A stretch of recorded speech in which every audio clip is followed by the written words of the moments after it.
आप सभी को यह पता होना चाहिए। सबसे पहले तो शिक्षक के गुण में हम लोग शिक्षक का परिभाषा जानेंगे, शिक्षक कौन होते हैं, यह शब्दों की उत्पत्ति, इस शब्दों की उत्पत्ति कैसे हुई है, इन सभी बातों पर भी तथ्यात्मक वर्णन करते हुए आगे बढ़ेंगे और मूल रूप से शिक्षक के गुण पर हम लोग केंद्रित आज का क्लास बेहतरीन तरीके से करेंगे। तो आप इसे एक बार हाथ जोड़कर निवेदन करेंगे, शेयर कर दीजिए और बता दीजिए कि एस्टेट के लिए सबसे बेहतरीन क्लास राज एजुकेशन पर उपलब्ध है।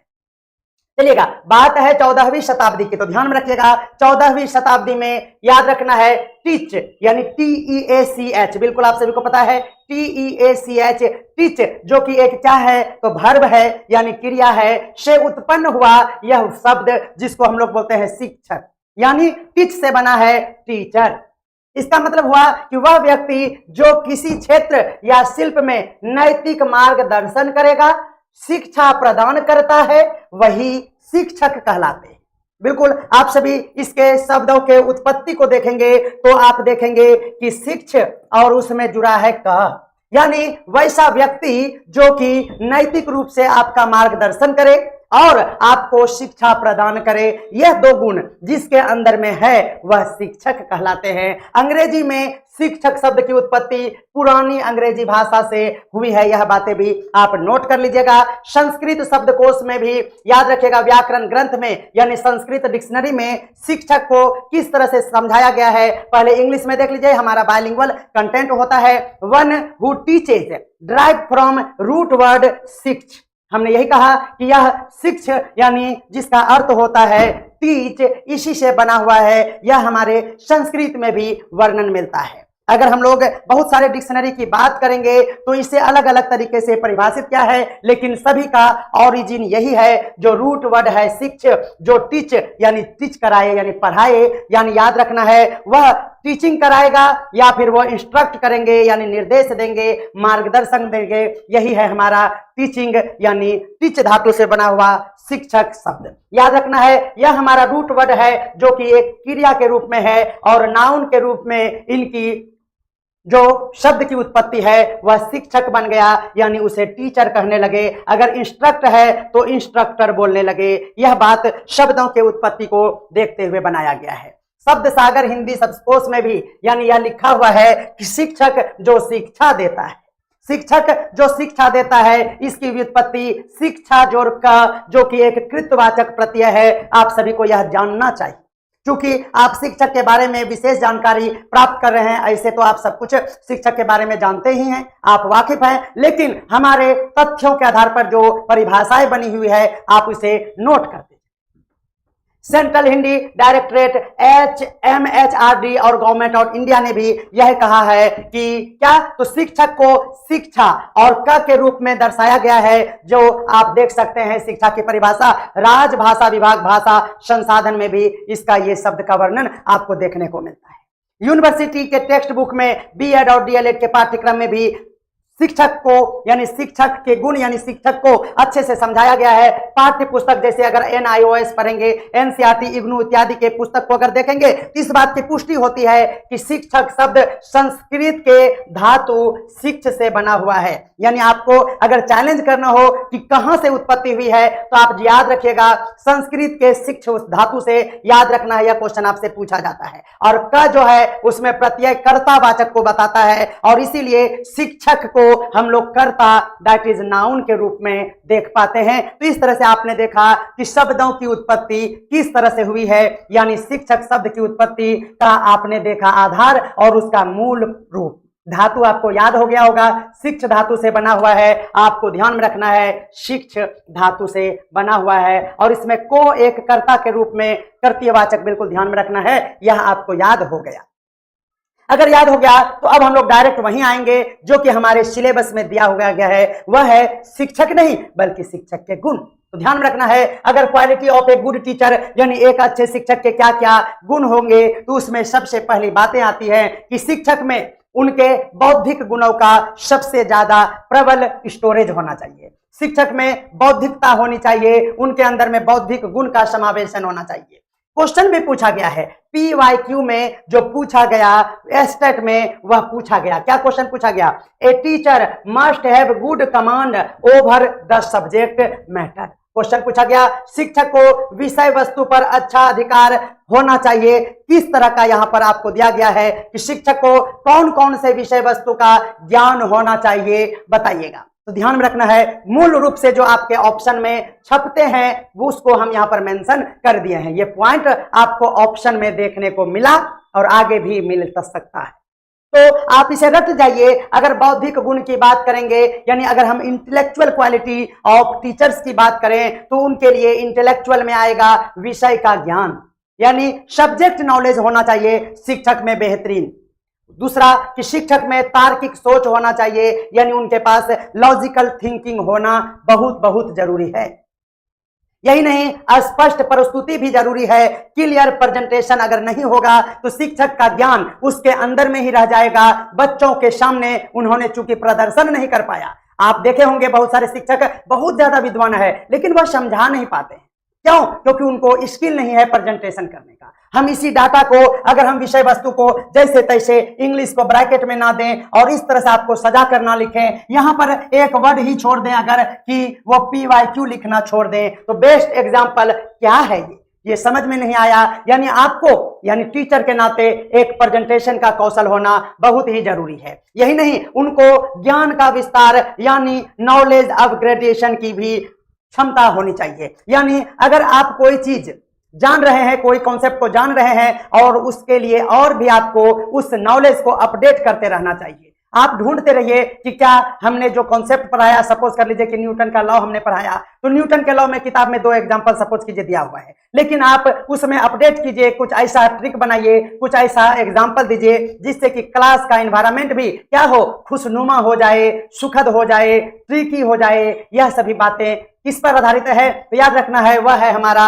नॉलेज अपग्रेडेशन पर। यानी शिक्षकों में नए नए रिसर्च करने का गुण आना चाहिए, उन्हें अलग अलग शिक्षण पद्धतियों की जानकारी होना बहुत ही जरूरी है। आपको इसके लिए हमने जो रूल पढ़ाया है, आगमन, निगमन, व्याख्यान विधि, प्रेजेंटेशन विधि, बहुत सारे विधियां, वो सभी आपको आने चाहिए ताकि क्लास का एनवायरनमेंट अगर क्रिटिकल हो रहा है, कोई बच्चा नहीं समझ पा रहा है, तो आप उसको अलग अलग मेथड ऑफ टीचिंग से उसे समझा सकें। इसी को कहते हैं ज्ञान का विस्तार, यानी अपग्रेडेशन ऑफ नॉलेज। आपको ध्यान रखना है। और ये सभी बातें किसके अंतर्गत आता है, आपसे ये क्वेश्चन पूछा जा सकता है क्या? तो गिन के आपको ये याद रख लेना है। क्या? तो ये बुक का है।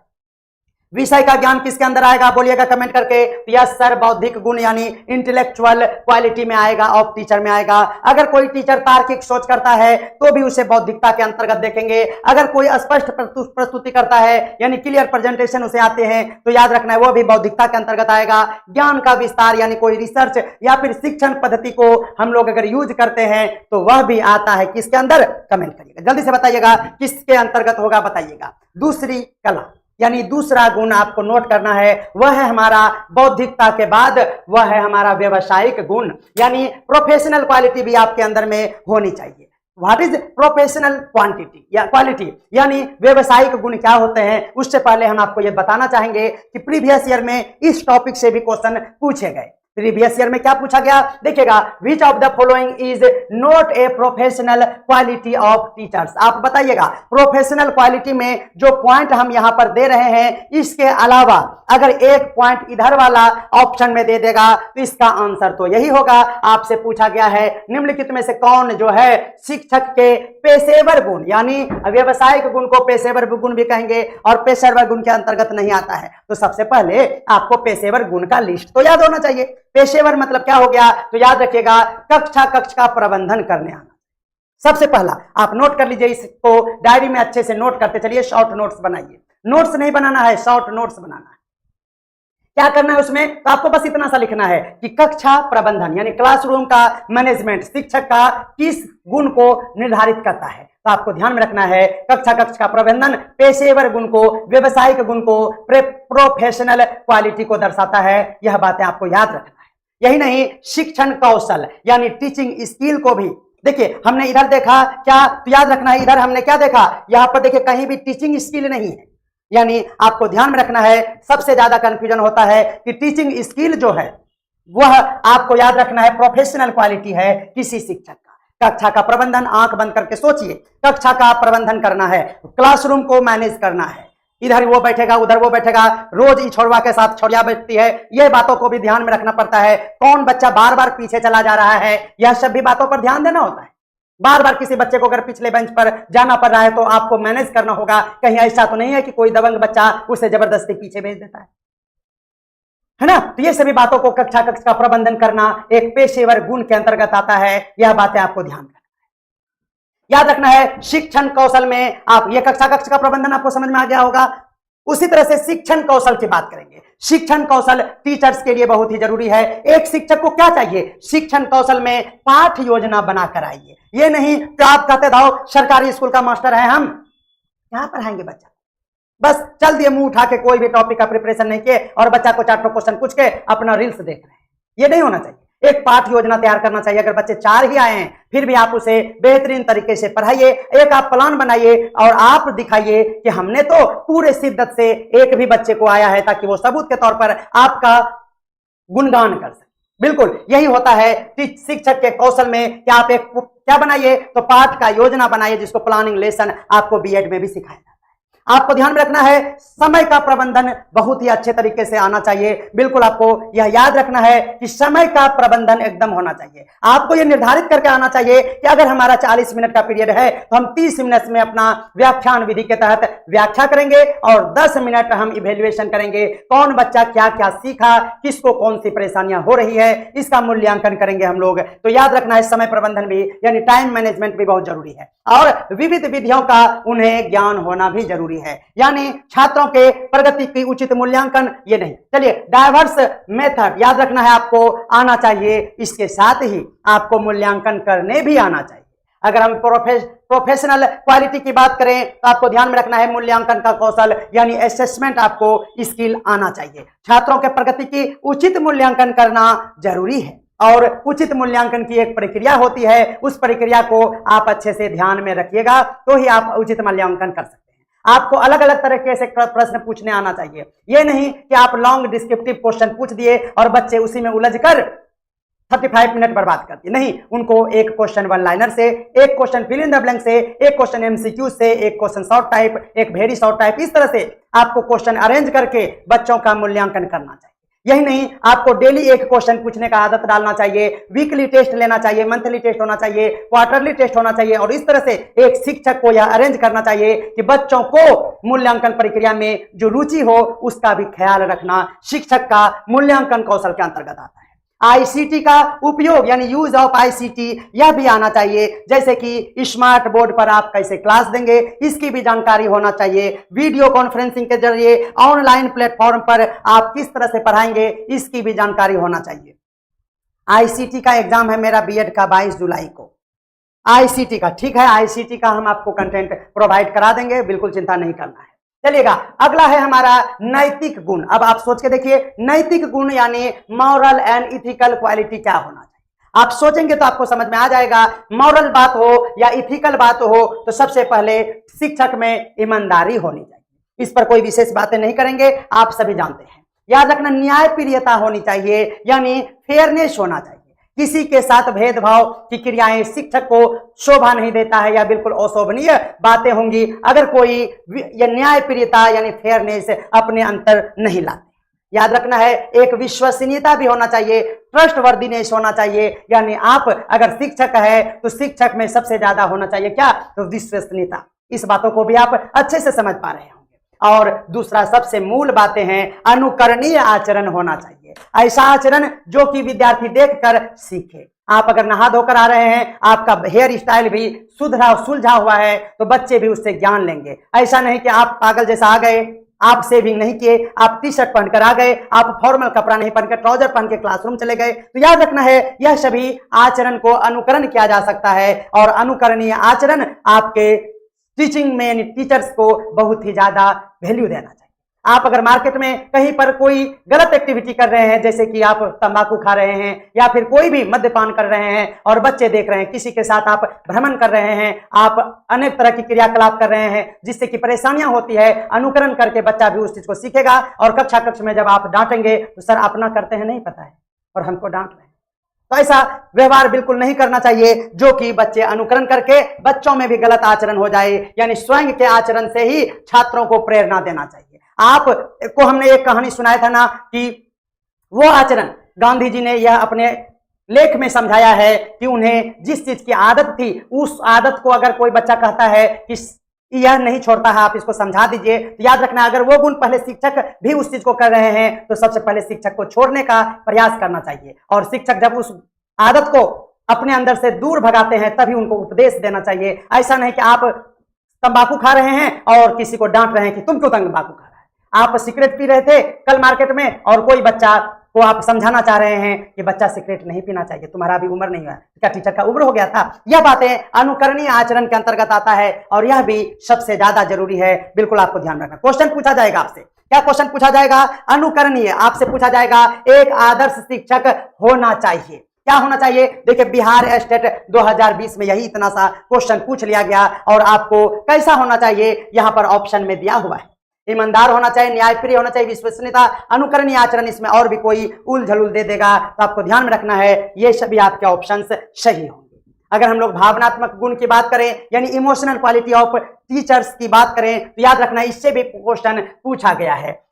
Which emotional quality help teacher understand the feelings of student? कौन सा भावनात्मक गुण एक शिक्षक को छात्रों की भावना को समझने में मदद करता है? बताइएगा क्या होगा। तो याद रखना है ये सभी गुण जो आप देख रहे हैं, देखिए आंसर में था इम्पैथी और यही तो है हमारा जिसको सहानुभूति यानी इम्पैथी कहें।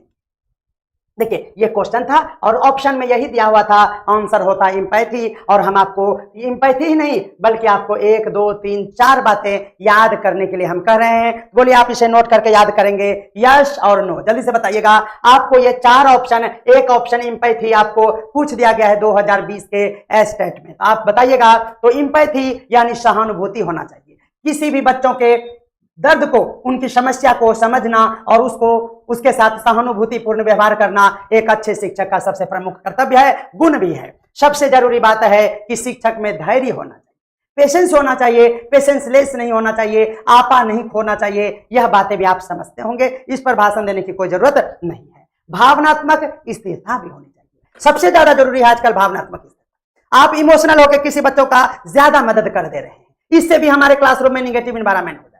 आप अगर 9th क्लास के किसी बच्ची को बार बार सपोर्ट कर रहे हैं, इससे भी पूरे क्लासरूम का एनवायरनमेंट बर्बाद हो जाएगा। आप समझ सकते हैं हम क्या।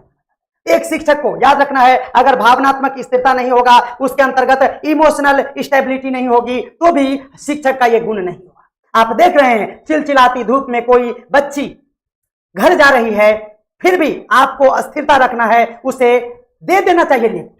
बट अगर एक दिन आप उसका हेल्प करते हैं तो ठीक है, लेकिन अगर आप बार बार किसी को हेल्प कर रहे हैं, इससे भी गलत इन्वायरमेंट मिलता है और आपको अपने इमोशन को थोड़ा सा कंट्रोल करना होगा एज ए टीचर। याद रखना है आप उसे 20 रुपये देकर उसे टोटो पर बैठा दीजिए, लेकिन आपको मैं ये कहना चाहूंगा कि शिक्षक को अपने माइंड को स्थिरता रखना चाहिए और आपको उस तरह का कोई व्यवहार नहीं करना चाहिए जो कि आपके सामाजिक क्रियाओं को आहत पहुंचाए। यह बातें आपको ध्यान में रखना है। अगर आप हमारे बातों से एग्री करते हैं तो आप राइट सर जरूर लिखिएगा कमेंट, ध्यान रखना है। तो एज ए टीचर आपको इमोशनल स्टेबिलिटी होना भी जरूरी है और यह सभी भावनात्मक गुण के अंतर्गत आता है, ध्यान रखना है। याद रखना है प्रेरणा देना यानी इंस्पिरेशन भी जरूरी है। याद रखना है छात्रों में आत्मविश्वास को जगाना और उसमें और प्रेरणा देना, यह दोनों बातें इमोशनल क्वालिटी में आएगा, बिल्कुल आपको ध्यान में रखना है। तो चौथा टाइप हम जान गए, चौथा टाइप है हमारा भावनात्मक। तो आपको सबसे पहले तो यही याद रखना है कि पहला जो हमारा है वह है क्या, तो पहला है हमारा इंटेलेक्चुअल, दूसरा है हमारा प्रोफेशनल, तीसरा है हमारा मॉरल एंड इथिकल और चौथा है हमारा इमोशनल। और इस तरह से हम आपको कुल मिलाकर 7 रूल पढ़ाएंगे यानी 7 क्वालिटी पढ़ाएंगे आपको, जो कि शिक्षक के लिए एक संविधान बनाकर देता है। शिक्षक को कैसा आचरण करना चाहिए, उनको किस तरह से व्यवहार करना चाहिए, यह 7 वर्ड उसके लिए वरदान होता है। अगर किसी शिक्षक में ये 7 गुण है तो वह महान शिक्षक है, बिल्कुल आपको यह बातें समझना होगा। अगर हम लोग सामाजिक गुण की बात करें यानी हम लोग सोशल क्वालिटी की बात करें तो आपको ध्यान में रखना है सामाजिकता कैसे बढ़े। शिक्षक को क्या समाज में ले जाकर आप चाउमीन खिला देंगे तो सामाजिकता बढ़ जाएगा? क्या वो सामाजिक गुण कहलाएगा? हाँ सर, हम उसको मौसा के यहाँ पहुंचाने चल गए थे, ये सामाजिक गुण है आपकी बताए तरह सर। कैसे? तो सामाजिक गुण आप बोले थे। समाज में क्या है? मौसा मौसी के यहाँ बच्चा जा रहा था, हम उसको स्कूटी पर पहुंचा, ये हुआ सामाजिक गुण? नहीं, याद रखना है सामाजिक गुण से भी बहुत अच्छे क्वेश्चन पूछे गए। क्या पूछा गया? निम्नलिखित में से कौन सा गुण एक शिक्षक को टीम में काम करने में मदद करता है? और टीम में मदद करने वाला क्या है? देखिएगा तो आप यहां पर देखिए, कॉपरेशन, ध्यान रखना है, कॉपरेशन यानी क्या हो जाएगा? सहयोग। तो टीम वर्क किस पर आधारित है? आपको थोड़ा सा कंफ्यूजन हो सकता है, लेकिन आप जब हमारा ये 4-5 ऑप्शन को याद रखेंगे तो याद ये भी रखना होगा कि ये सभी जो है वह हमारे किस में आते हैं? तो सोशल क्वालिटी में आते हैं, यानी यह एक सामाजिक गुण है। बिल्कुल ध्यान रखना है, सहयोग की भावना, लेकिन अपने भावनाओं को स्थिर रखना। सहयोग करना है, आप पेंसिल बच्चों को लाकर ऑफिस से दे सकते हैं, लेकिन आपको यह ध्यान में रखना है कि ज्यादा इमोशनल नहीं। फ्री पॉकेट में सरकारी स्कूल में बैग भी आते हैं, पेन पेंसिल आते हैं और बहुत सारे संसाधन आते हैं, लेकिन ऐसा नहीं है कि चमेली देवी को आप जाके 2 ठो बैग दे दीजिएगा चुरा के। गयो ठाकुर तो गयो। याद रखना है, सहयोग की भावना तो होनी चाहिए, यह आपका सोशल गुण है, लेकिन लिमिट में। कंट्रोल उदय, कंट्रोल।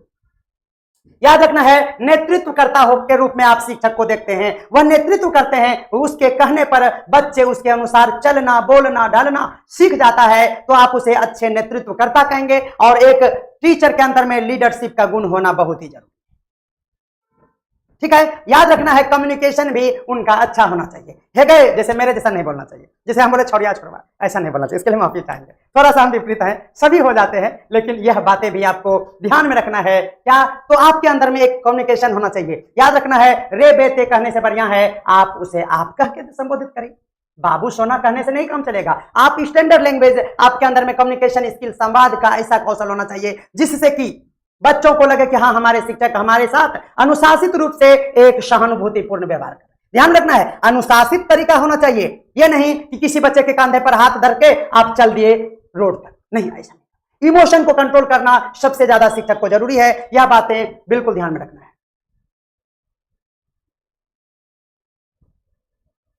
सर आंसर छुपा दीजिए, आंसर इसमें है ही नहीं, ये क्वेश्चन ही है, ये थ्योरी का क्लास है, ये आंसर नहीं दे रहे हैं, ये सभी आंसर हो सकते हैं।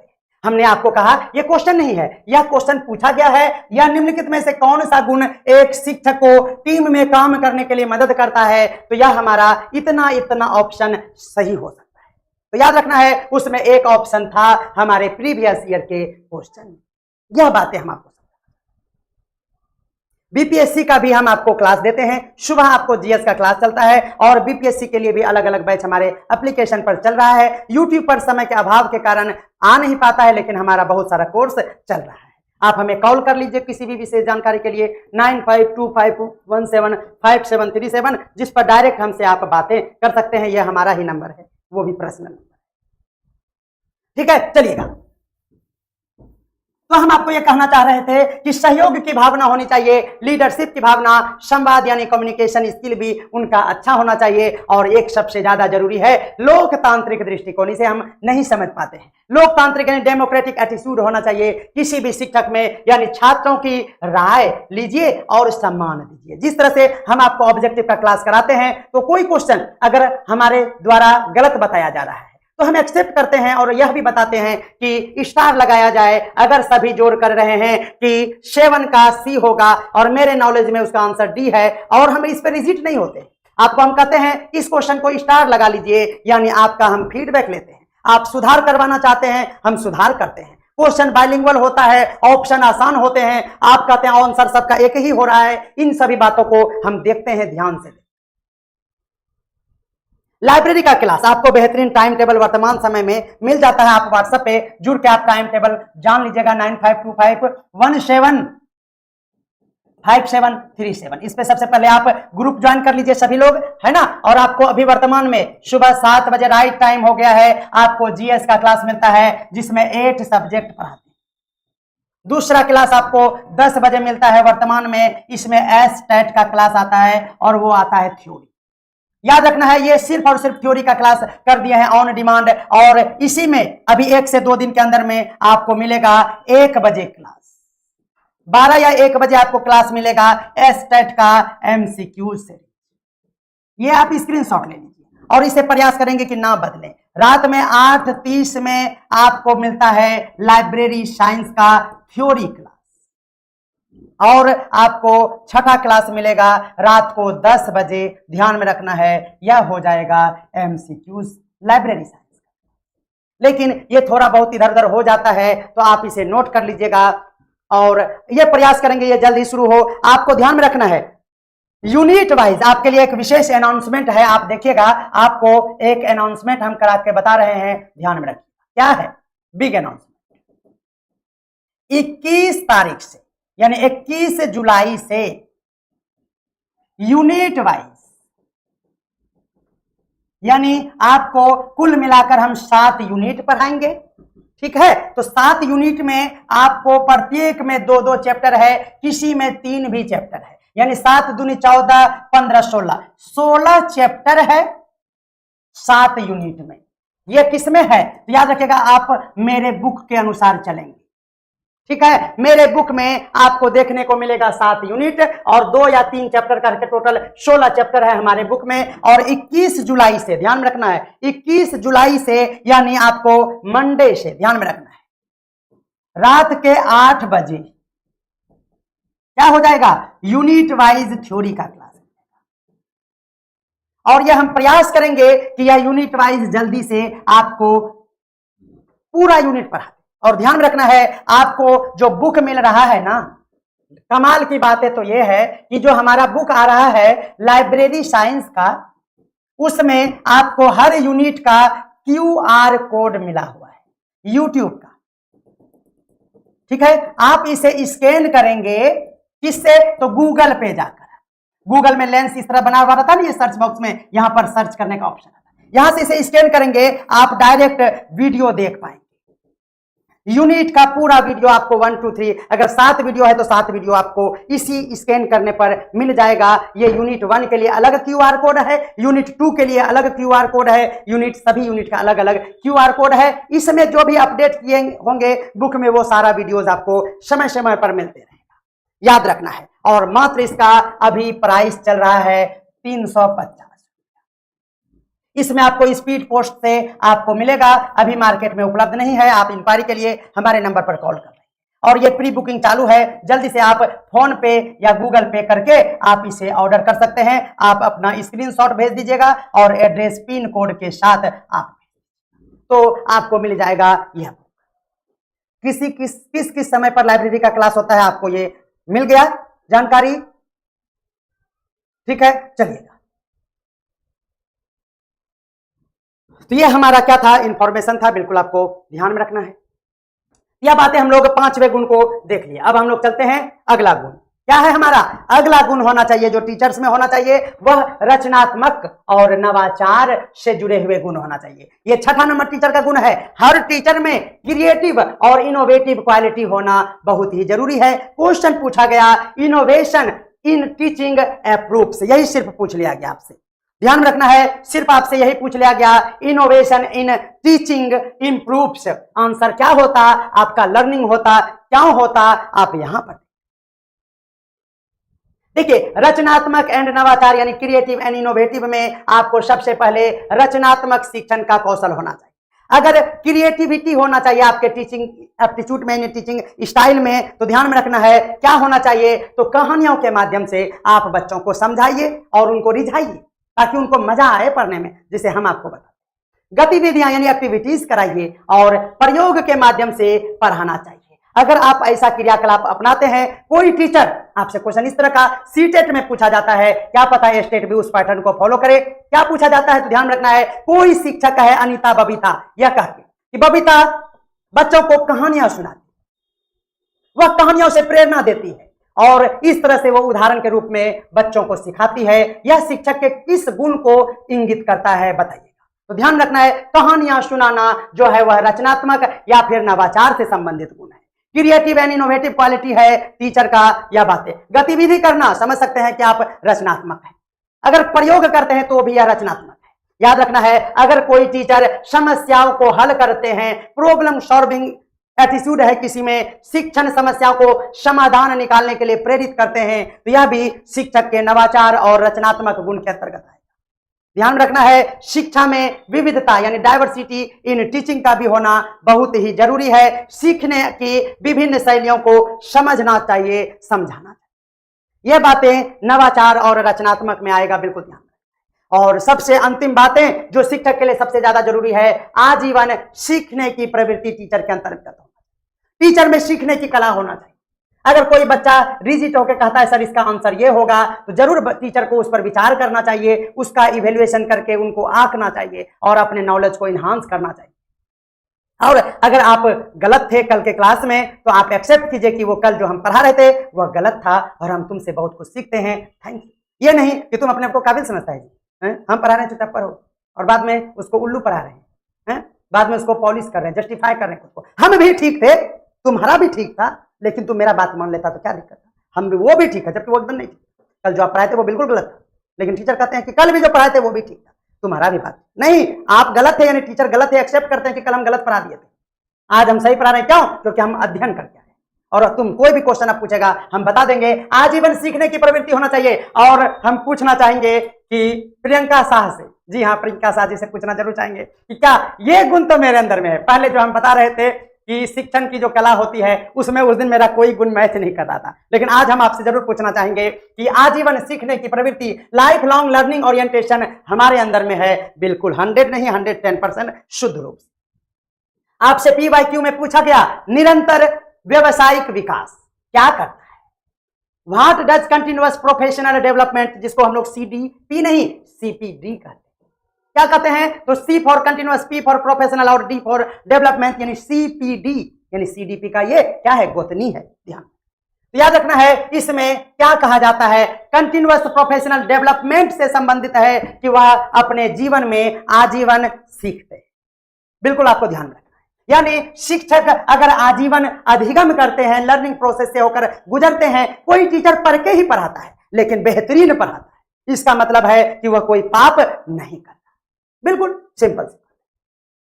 शिक्षकों को आजीवन अधिगम करते रहना चाहिए, यह हमारा 7वां गुण है। ध्यान रखना है। परिशिक्षण में भागीदारी यानी पार्टिसिपेशन इन ट्रेनिंग, इसीलिए तो शिक्षकों को बीच बीच में ट्रेनिंग में भेजा जाता है। यही नहीं, नियोजित शिक्षक जितने भी थे उन्हें 15 दिन का ट्रेनिंग दिया गया, उनकी सक्षमता परीक्षाएं ली जा रही है। यह सभी क्या है? तो याद रखना है, आजीवन सीखने की प्रवृत्ति में एक सपोर्टिंग एलिमेंट के रूप में है प्रशिक्षण में भागीदारी। सभी शिक्षकों को करना चाहिए। आपको हम पढ़ाएंगे किसी दूसरे दिन दीक्षा के बारे में। याद रखना, यह दीक्षा हमारी बेटी है, लेकिन यह दीक्षा जो है यह शिक्षक के ट्रेनिंग के लिए एक प्लेटफॉर्म है। क्या होता है इस पर हम लोग विस्तार से चर्चा करेंगे, चिंता बिल्कुल। अगला है हमारा निष्ठा। याद रखना है, यह सभी प्लेटफॉर्म आपको सबसे पहले तो यही याद कर लीजिए, उतना डीप कंसर्न में नहीं जाना है। आपसे यह पूछा जा सकता है दीक्षा किस तरह का प्लेटफॉर्म है, या फिर कुछ भी पूछ दिया जाए। दीक्षा वर्ड के लिए आपको नोट करना चाहिए कि यह टीचर के क्वालिटी यानी उसके गुण को बतलाता है, और निष्ठा भी आपको याद रखना है, दोनों टीचर के क्वालिटी को बताता है और आजीवन सीखने की प्रवृत्ति यानी लॉन्ग लाइफ लर्निंग ओरिएंटेशन के अंतर्गत ये दोनों आता है, जहां पर टीचर को इसके माध्यम से क्या किया जाता है? प्रशिक्षित किया जाता है, प्रशिक्षण दिया जाता है। याद रखना है सब। उसके बाद आत्म मूल्यांकन भी बहुत ही जरूरी है, यानी सेल्फ इवेल्युएशन, आत्म मूल्यांकन करना शिक्षक के लिए उनका दायित्व है। आत्म मूल्यांकन करके शिक्षक अपने लर्निंग प्रोसेस को जीवन पर्यंत तक चालू रख सकता है। सभी का स्वागत करते हैं, आपसे निवेदन भी करते हैं कि आप इसे शेयर करके बहुतों तक पहुंचाएं। नया सीखना यानी लर्निंग न्यू थिंग्स, यह भी जरूरी है। याद रखना है कि बहुत सारे पुराने शिक्षक जो हैं वह कंप्यूटर चलाना नहीं जानते, लेकिन नथिंग इज इम्पॉसिबल। याद रखना कुछ भी असंभव नहीं है, इसीलिए बुढ़ारी पे भी सभी शिक्षक को कंप्यूटर चलाने के लिए जबरदस्ती टैबलेट दिया जा रहा है, कंप्यूटर चलवाया जा रहा है। आईसीटी में पार्टिसिपेशन, ऑनलाइन अटेंडेंस बनाना, ये सभी क्रियाकलाप क्या है? याद रखना है वह नया सीखने यानी स्टेइंग अवेयरनेस, एनईपी के बारे में सबसे ज्यादा जरूरी है, आईसीटी के बारे में और समावेशी शिक्षा के लिए प्रति जागरूक बनाना टीचर को बहुत ही जरूरी है। इसीलिए यह भी शिक्षक के गुण के अंतर्गत आता है। बिल्कुल ध्यान रखना। और सबसे ज्यादा जरूरी है कि आपको नॉलेज अपडेट करके चलना चाहिए। यह नहीं कि आप जान रहे थे कि एसबीआई का गवर्नर कौन था, एसबीआई का चेयरमैन कौन था, और अब वो बदल गया है 4 दिन पहले और आप तुरंत का चीज पढ़ा दें। यह बातें भी ध्यान में रखना है कि आपको अपडेट रहना है, अपडेट रहना है आपको। यह बातें आपको ध्यान में रखना है। उम्मीद करते हैं कि आप समझ चुके होंगे। अपडेट में आपको पाठ्यक्रम और शिक्षा नीति में जो भी बदलाव आ रहे हैं उसको आप समझिए, समझाइए और बच्चों के लिए टीचिंग में उसे अप्लाई। बिल्कुल ध्यान। अब हमारे पास और भी यह डाटा दिया हुआ है जो एक विस्तार देता है, यह आप देख सकते हैं। याद रखना है, यह हम लोग लेवल 1 की क्लास कर रहे हैं। लेवल 1 में आपको एक दिन में एक यूनिट हम ओवरऑल पढ़ाते हैं। लेवल 2 का क्लास में इसके हाई लेवल कंटेंट को हम लोग देखेंगे और लेवल 2 हम शुरू करेंगे कब, तो ध्यान में रखना है लेवल 2 हम लोग शुरू करेंगे जैसे ही 12 यूनिट खत्म होगा, ठीक है, और दूसरे ही दिन हम लोग लेवल 2 में चलेंगे। और ध्यान में रखना है उससे पहले आप ऐप पर ज्वाइन करें, ठीक है। एप्लीकेशन पर सिर्फ और सिर्फ आप आर्ट ऑफ टीचिंग अगर पढ़ना चाहते हैं, जो कि 30 नंबर का सिर्फ तैयारी हमसे करना चाहते हैं, वह मिनिमम शुल्क देकर ज्वाइन कर सकते हैं। बिहार एसटी पेपर 1 और पेपर 2 की संपूर्ण तैयारी। ज्वाइन रास एजुकेशन का पेड कोर्स, जिसमें मिलेगा कॉन्सेप्ट के साथ पीवाईक्यू और प्रैक्टिस सेट्स। और सबसे बड़ी बात, जिस कोर्स की कीमत है 1999 रुपये, वो अभी मिल रहा है सिर्फ 499 रुपये में। हाँ, आपने बिल्कुल सही सुना, सिर्फ 499 रुपये। तो देर मत कीजिए, अभी रास एजुकेशन ऐप डाउनलोड करें और ज्वाइन करें हमारा पैड कोर्स।